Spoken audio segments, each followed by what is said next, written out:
तो hello everyone, welcome back to my channel Ashu trader. दोस्तों, आज के इस वीडियो में हम लोग बात करने वाले हैं कि एक बिगिनर ट्रेडर किस तरह से ट्रेडिंग की शुरुआत करे। अगर वो स्टॉक मार्केट में आता है तो उसका पहला कदम क्या होना चाहिए, सेकंड कदम क्या होना चाहिए, यानी कि फर्स्ट स्टेप क्या होना चाहिए, सेकंड स्टेप क्या होना चाहिए, थर्ड स्टेप क्या होना चाहिए, फाइनल स्टेप क्या होना चाहिए। तो वो किस तरह से ट्रेडिंग करना शुरू कर सकता है, किस तरह से वो ट्रेडिंग करके काफ़ी अच्छा पैसा अर्न करना सकता है। तो चलिए हम आपको इस वीडियो में स्टेप बाय स्टेप बताते हैं कि एक बिगिनर ट्रेडर की शुरुआत कैसे करें। तो देखिए, एक जब भी बिगिनर ट्रेडर आएगा तो उसको सबसे पहले अपना डीमेट अकाउंट ओपन करना पड़ेगा।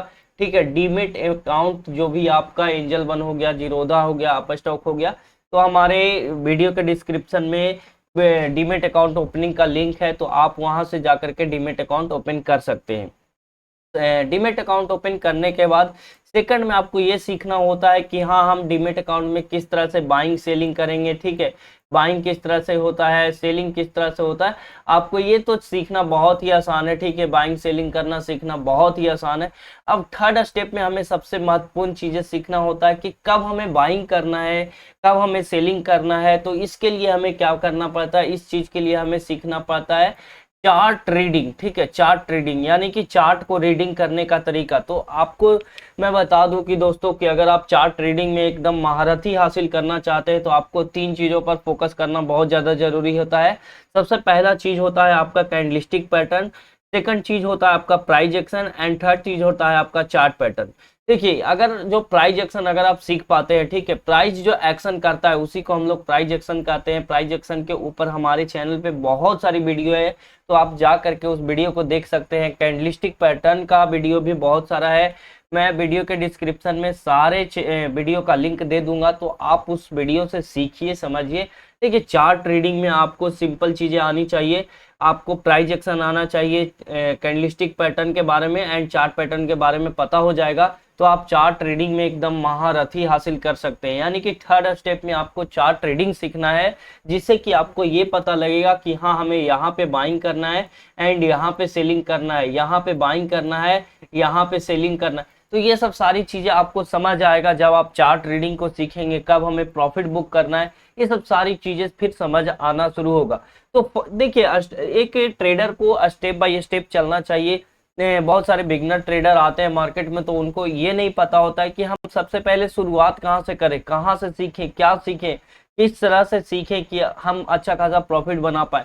तो देखिए, जब आप चार्ट ट्रेडिंग अच्छे से सीख गए, ठीक है, तो फिर आपको प्रैक्टिस करना है। तो प्रैक्टिस करने के लिए आपको क्या, बहुत सारे लोग बोलते हैं कि सर पेपर ट्रेडिंग करके मैं प्रैक्टिस करता हूं। तो भाई मैं आपको बताता हूं कि पेपर ट्रेडिंग करके आपको कभी भी प्रैक्टिस नहीं करना चाहिए। आपको मैं प्रैक्टिस करने का बहुत ही अच्छा और साधारण तरीका बताता हूं, जिससे कि आप कम पैसे में भी बहुत ही अच्छे से ट्रेडिंग सीख सकते हो। तो उसके लिए आपको क्या करना पड़ेगा, स्टॉक में काम करना पड़ेगा, यानी कि स्टॉक के कैश में। जैसे कि रिलायंस का शेयर है, ठीक है, ये रिलायंस का शेयर है ना, तो रिलायंस के शेयर को ही डायरेक्ट बाई कर सकते हैं इंट्राडे लेवल पे। ठीक है, रिलायंस के शेयर को ही डायरेक्ट बाई कर सकते हैं, रिलायंस के शेयर को ही डायरेक्ट सेल कर सकते हैं। तो इस तरह से आपको करके क्या करना है, धीरे धीरे पहले एक लॉट से करेंगे, एक लॉट सॉरी नहीं होता है, इसमें क्वांटिटी होता है।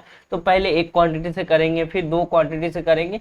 तो अगर इसमें स्टॉक के कैश में आपका पैसा बनना शुरू हो जाता है, ठीक है, स्टॉक के कैश में अगर आपका पैसा बनना शुरू हो जाता है, तो फिर आपको ऑप्शन ट्रेडिंग में काम करना है। भाई बहुत सारे बिगनर ट्रेडर क्या करते हैं कि जैसे ही मार्केट में आते हैं और ऑप्शन ट्रेडिंग में सीधा घुस जाते हैं। तो भाई मैं आपको बता दूं कि ऑप्शन ट्रेडिंग एक एक्सपर्ट वाला चीज है, इसमें आपको एक्सपीरियंस चाहिए। अगर आपके पास एक्सपीरियंस नहीं है तो फिर आप ऑप्शन ट्रेडिंग में लॉस करके जाएंगे एंड उससे आपको कुछ सीखने को भी नहीं मिलेगा। तो लेकिन यहाँ पे अगर आप करेंगे तो आपकी क्वांटिटी छोटी रहेगी, एंड जब भी आपकी क्वांटिटी छोटी रहेगी तो आप फिर काफी अच्छे से यहाँ पे सीख पाएंगे। क्यों? क्योंकि आपका ना तो ज्यादा बड़ा लॉस होगा और ना ही ज्यादा बड़ा प्रॉफिट होगा। इससे क्या होगा, आप बहुत ही अच्छे से सीख पाएंगे। तो दोस्तों, अगर आप एक बिगिनर हैं तो आपको सबसे पहले ऑप्शन में नहीं काम करना है, सबसे पहले आपको स्टॉक के कैश में काम करना। आई होप दोस्तों ये सब सारी चीजें आप समझ रहे होंगे। देखिए, स्टॉक के ऑप्शन में काम करने के लिए मैं क्यों नहीं बोल रहा हूँ, ऑप्शन ट्रेडिंग डायरेक्ट से क्यों नहीं करने के लिए बोल रहा हूँ, क्योंकि ऑप्शन ट्रेडिंग एक हाई रिस्की गेम है। उसको करने के लिए हमें थोड़ा सा एक्सपीरियंस चाहिए, बहुत ही ज़्यादा एक्सपीरियंस चाहिए, उसके बाद ही हम उस चीज़ को कर पाते हैं। तो इसमें ट्रेड करने से क्या होगा ना, स्टॉक के कैश में काम करने से क्या होगा, आप बहुत ही अच्छे से उसमें एक्सपर्ट हो पाएंगे, सीख पाएंगे, समझ पाएंगे मार्केट को कि कब मार्केट अप जाने वाला है, कब मार्केट डाउन जाने वाला है। तो ये सब सारी चीजें आप सीख पाएंगे। तो फोर्थ स्टेप में आपको स्टॉक के कैश में काम करना है, ना कि ऑप्शन में। फिर जब भी स्टॉक के कैश में प्रॉफिट बनना शुरू हो जाए, उसके बाद आपको ऑप्शन में जाना है, और वो भी आपको सबसे पहले बिगनर ट्रेडर को निफ्टी के ऑप्शन में काम करना चाहिए। ठीक है, निफ्टी के ऑप्शन में आपको वोलेटिलिटी कम देखने को मिलेगी, तो पहले निफ्टी के ऑप्शन में काम करना है। बहुत सारे बिगनर क्या करते हैं कि जैसे ही मार्केट में आते हैं और वो बैंक निफ्टी में घुस जाते हैं, जो कि बहुत ही गलत है दोस्तों। बैंक निफ्टी का ऑप्शन और भी ज्यादा मूवमेंट करता है, और भी ज्यादा उसमें मूवमेंट फास्ट होते हैं, वो अप एंड डाउन और ज्यादा करता है, जिसकी वजह से हमारा जो माइंड है वो अप एंड डाउन्स को झेल नहीं पाता है, और उसकी वजह से हमारा बहुत ही ज्यादा नुकसान होता है। तो दोस्तों, स्टॉक के कैश में काम करने के बाद अगर उसमें प्रॉफिट होना शुरू हो जाए, 3 से 4 महीने, कम से कम 5 से 6 महीने स्टॉक के ऑप्शन में काम कीजिए, उसके बाद स्टॉक के कैश में काम कीजिए, उसके बाद आपको निफ्टी के ऑप्शन में आना है, एंड इसमें 5 से 6 महीने काम करना है। अगर इसमें भी आपका प्रॉफिट होता रहे, ठीक है, अगर नहीं होने लगे तो फिर से आपको स्टॉक के कैश में काम करना है।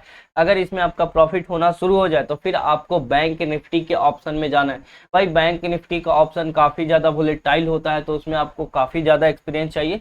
तो फिर अगर आप उसमें प्रॉफिट बना पाए, उसमें भी सबसे पहले एक लॉट से ट्राई करना है, एक लॉट से काम करना है। अगर एक लॉट से प्रॉफिट बनना शुरू हो जाए तो फिर 2 लॉट में जाना है, 2 लॉट में प्रॉफिट बनना शुरू हो जाए तो 3 लॉट में जाना है। भाई बहुत सारे बिगनर क्या करते हैं, जैसे ही मार्केट में आते हैं और वो 15 लॉट, 20 लॉट, 30 लॉट में काम करने लगते हैं, जिसकी वजह से उनका जो दिमाग है वो वोलेटिलिटी को हैंडल नहीं कर पाता है, एंड उनका लॉस बहुत बड़ा बड़ा होने लगता है। तो सबसे पहले आपको एक लॉट में ही काम करना है, ना तो एक लॉट में सबसे बड़ा प्रॉफिट होगा ज्यादा, और ना ही ज्यादा लॉस होगा।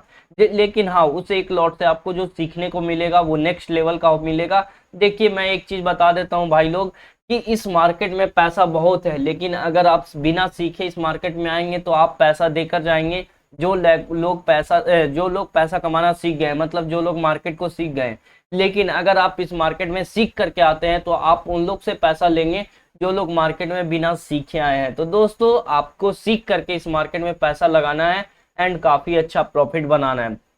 तो यही 3 4 5 स्टेप थे, जिससे कि आप सबसे पहले ट्रेडिंग को स्टार्ट कर सकते हैं, एंड इस तरह से आप एक एक्सपर्ट ट्रेडर बन सकते हैं। तो 4 ट्रेडिंग को आपको सीखना पड़ेगा। 4 ट्रेडिंग सीखने के लिए आपको स्टॉक के कैश में काम करना पड़ेगा, एंड वीडियो के डिस्क्रिप्शन में बहुत सारे वीडियो का लिंक है, प्राइस एक्शन का, चार्ट ट्रेडिंग का, एंड आपका कैंडलस्टिक पैटर्न, एंड आपका चार्ट पैटर्न का पूरा का वीडियो का लिंक है। तो आप वहां से जाकर के वीडियो को जरूर देखिएगा, उससे आपको काफी बड़ी लर्निंग मिलने वाली है। तो दोस्तों, अगर आपको ये वीडियो अच्छा लगा तो वीडियो को लाइक कर दीजिए, चैनल को सब्सक्राइब कर लीजिए। मिलते हैं एक नए वीडियो में नए टॉपिक के साथ, तब तक के लिए जय हिंद दोस्तों।